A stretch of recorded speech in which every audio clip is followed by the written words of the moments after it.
Something's wrong in the UK. The land that gave the world free speech now punishes people for using it. 30 citizens a day jailed over social media posts.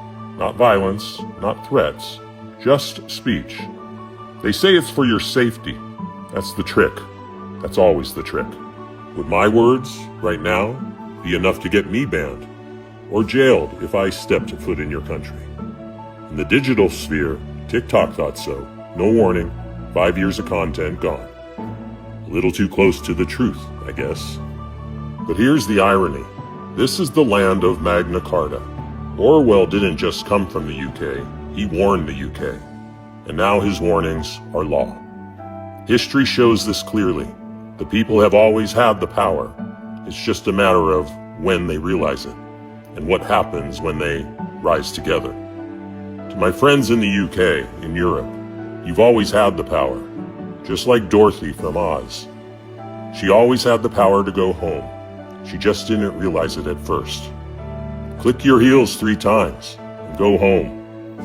Home to courage, home to truth, home to the free people you once were. There's no place like home. There's no place like home. There's no place like home. Don't wait until free speech becomes a memory. By then, you won't be allowed to remember it. George Orwell wrote, "The past was erased. The erasure was forgotten. The lie became the truth." My friends, we are all anonymous, and the only power they fear is the moment you realize you still have yours. We will throw the full force of the law at people. And whether you're in this country committing crimes on the streets or committing crimes from further afield online, we will come after you. What?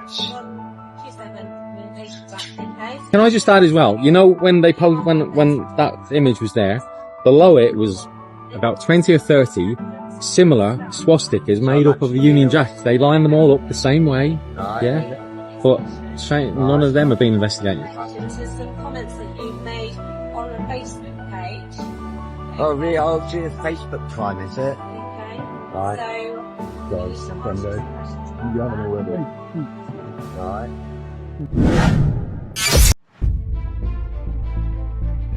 It's the food that they think is the same is not the same anymore. You know, everybody's for free choice. Whether we're liberal or whether we're conservative, we've all got that streak in us. But the fact is, you cannot have free choice unless you have an informed choice. And you can't have an informed choice if they're lying about what's on the label. What about Pam cooking spray? Everybody knows what Pam is. It's some kind of little healthy oil with compressed air that you spray it and it gets on your pan. It's not compressed air. That, you know, and they don't tell you, but it's butane and propane. People don't understand that they are spraying lighter fluid on their children's hot cakes.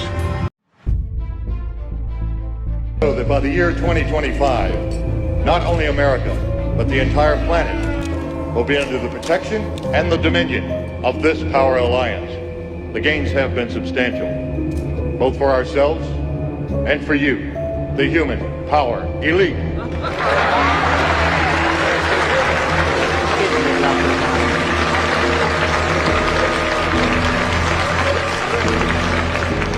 And I've just received word that our forces have won a major victory. The underground terrorist network has been destroyed here on the West Coast. We are off crisis alert. The situation is normal again.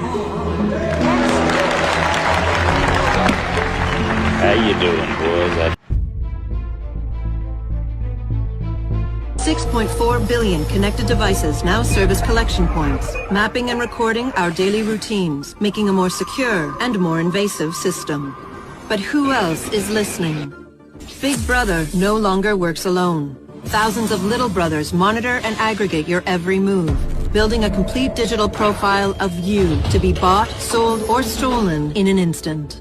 Toys study your children, reporting their play habits back to marketers. Appliances, consoles, and home security systems give corporations a window into your private life. Control of your vehicle and mobile device can now be breached remotely by anyone at any time. You may think that you are immune or underestimate the risk, but your digital shadow is already compromised. Insurance companies use algorithms to monitor your life habits and limit or deny coverage. Health providers determine if your cancer is worth treating. Search results and news feeds are skewed to bias mood and influence your vote, engineering social uprisings on a massive scale. You are now less valuable than the data you produce. This is the new reality. Going dark is no longer an option. With threats to personal freedom rising, many are stepping forward. Whistleblowers, activists, and hackers have drawn their battle lines, putting the establishment on watch. But are they threats themselves, or have they become freedom's last line of defense? Freedom's last line of defense. They've kept this a secret for decades. We once had access to free energy, and they've been lying to us ever since. There is strong evidence that Nikola Tesla was about to change our world forever. In the early 1900s, Tesla developed a technology called the Wardenclyffe Tower. It was more than just a transmission tower. Tesla designed it to send electricity wirelessly around the world using the Earth's natural energy. He powered his home and devices without a single wire. But here is where it gets dark.